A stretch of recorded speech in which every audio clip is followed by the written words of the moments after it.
So it was 1993, and I was sitting at a desk. Yeah, thank you. I bring it with me.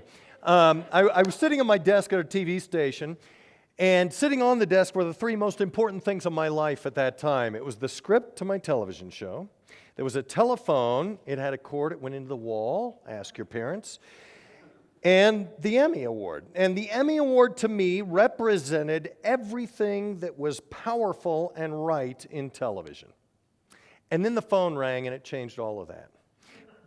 Because on the phone was a man named Everett Rogers. Now, I didn't know Ev Rogers at the time. He was a professor of journalism. He also had written a book called The Fusion of Innovation. I didn't know he had done that. But over lunch, we're sitting there talking, and he says to me in the middle of lunch, "Chris, the United Nations could use your work in India." I'm a television talk show host. Let me explain how that conversation came about. 10 years before, I had started doing television talk shows, and one of the people I had on a regular basis was a lawyer named Paul Nathanson. Paul was a great guy. He'd come on once a week, and we got to be great friends. And on one of my birthdays, he handed me a book written by Saul Alinsky called Rules for Radicals. Yeah? So in this book, it's about community organizing. It's about change. It's about empowerment. It's about getting people to do sometimes the right things for the wrong reasons, but getting them to do the right things nonetheless. Paul and I started talking about this book more and more, and I was at the time working for a television station that was rated number 4 in a 3-station market. They were very interested in raising the ratings in any way they could. And we said we want to do this project. They said, "Good, do it. We'll put it on the air." So we went to 3 small communities in New Mexico. We went out to Santa Rosa. We went down to Lordsburg. We went out to Gallup, New Mexico. And we started training the high school students in the basics of television production and journalism. They had camcorders. This is 1991. Camcorders coming online. Things you took. You put the VHS tapes in there. Ask your parents. Ask your grandparents. The VHS tapes were in there. You'd pull them out. They did stories about their lives and their community's lives, and we put them on Sunday nights on the evening news. And the ratings started to creep up. The first year we did 3 schools. The second year we did 40 schools. The third year we syndicated that across the country. Now flash forward. Here's Ev and I talking about going to India, and 6 months later, I was in India after that conversation with Ev. And the deal was what he had to deal with. He was working with the National Dairy Development Board. And that National Dairy Development Board helped 30 million dairy farmers across the country learn basic hygiene. The problem was, by dairy farmer, I mean a woman. The men didn't do a lot of work. And the woman would have 1 cow or 1 buffalo. They would milk their cow or buffalo. They would feed their family with that milk. And what they had left over, they were allowed to take to the dairy cooperative in their little village. They would sell that milk, and that's how they sustained their family. Well, the problem was they didn't know hygiene. So they weren't washing their hands. They weren't washing the cow's udders. They weren't washing the pail. They spoiled a lot of milk. Ev's job was to change that. 30 million dairy farmers. And all he had to work with were 15 cooperative development workers. 15 people divided into 5 teams of 3, 2 men and a woman in each team. They would go into a village of 200 people. They would separate the men and the women because they couldn't live together, for God's sake. And they would train them for 3 days. And then they got it. Wash your hands, wash the udders, wash the pail. Great. 3 days, 200 people. Do the math. In our lifetime, in our kids' grandkids' lifetime, nothing's going to happen with 30 million people, right? So what Ev and I did was we trained the cooperative development teams, the basics of television, broadcast, and production and journalism. We let them go into the little villages. They would go into a village, 1 team, with a camera. They would start taking a video of washing the hands, washing the udders, washing the pail. Everybody in the village came out to see what was going on. In an hour and a half, pre- and post-test, everybody got it. Hour and a half, 200 people. We take the video. We go back to our office. We make the edits. We come back with a 3-minute tape. We have it on a flatbed truck on a television that's battery controlled. That village shows up the next day to see their friends on TV. Not only that, but 5 other villages show up. It's a Woodstock in India. They all show up, and they're all watching, and 1,000 people in a half hour get the message. They start trading the VHS tapes with each other around the country, and the country changes. Back in New Mexico, several years later, the Commission on the Status of Women asked me to do a documentary about young women's issues in New Mexico, and there were a lot of them. Now, I'm not young and I'm not a woman, so I don't understand all that.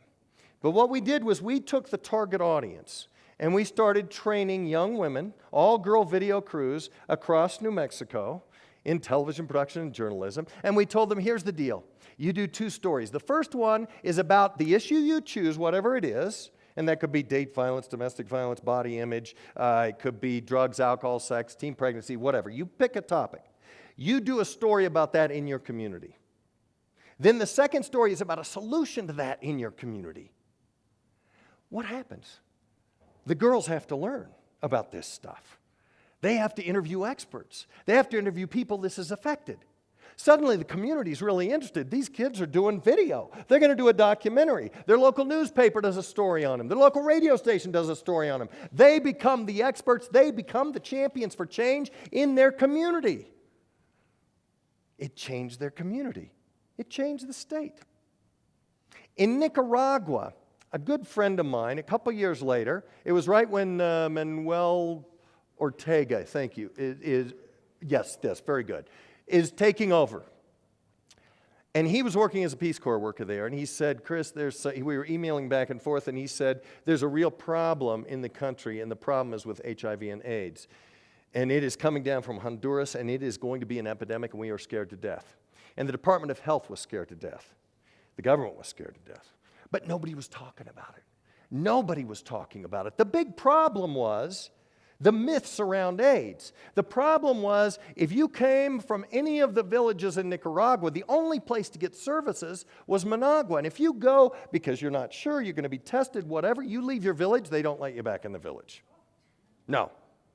And they were scared to death and fearful of AIDS. If you touched each other, you got it. If you hugged each other, you got it. If you kissed each other, God forbid, you really had AIDS. But if you had sex after 3 o'clock in the afternoon, not a problem. You don't get AIDS. All right, there were these kinds of issues, right? So the TV stations couldn't even say AIDS or HIV. We went to the biggest TV station in Nicaragua, Canal 2, and we didn't ask them about AIDS or HIV. I said to the general manager and their news director, what's your big issue? What's your problem here? Remember Saul Alinsky? And he said, well, our problem is there's 2 other TV stations coming into the market in the next couple of years, and we got to stay ahead of them. Well, how are you going to do that? Well, we need stringers. Stringers are reporters that are in outlying areas. We need stringers. We need reporters in these outlying areas. But we can't afford to equip them. We can't afford to train them. And I said, here's the deal. You've picked 5 locations in Nicaragua. We will go pick 5 people in each of those locations. We'll bring them back to Managua. We'll spend a week and we will train them in television production and journalism. We will give them cameras. We will give them edit bays in the form of laptop computers with edit software, and they will be your stringers. And they said, what's the catch? And I said, the catch is the first story they're going to do is about HIV and AIDS. They said, absolutely, we're in. Oh, yeah. Oh, yeah. We brought them in. We trained them. We not only trained them in television production and journalism, we trained them about HIV and AIDS. We brought in doctors to explain the real situation. Now they go into their villages. Now they're not villagers. They're TV people. Now they work for the big network TV station. Now they can talk about it. Now they are educating their community about this issue in a way that hasn't been done before. And they're doing video around the issue. And honest to God, 6 months later, in Nicaragua, and I swear this is the name of the show, Good Morning Nicaragua, they have a week-long 5-part series on HIV/AIDS done by all 5 of those organizations. Yeah?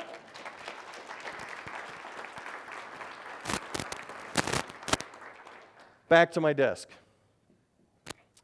So this actually didn't represent the power of television anymore.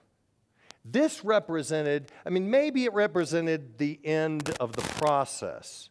Maybe it was a golden doorway into the process itself. But it was the process of creation of these shows that changed the villages in India, that changed the communities in New Mexico, that changed the states across the country as we syndicated. It was the process of creation that changed countries. It is the process of creating television that can change the world.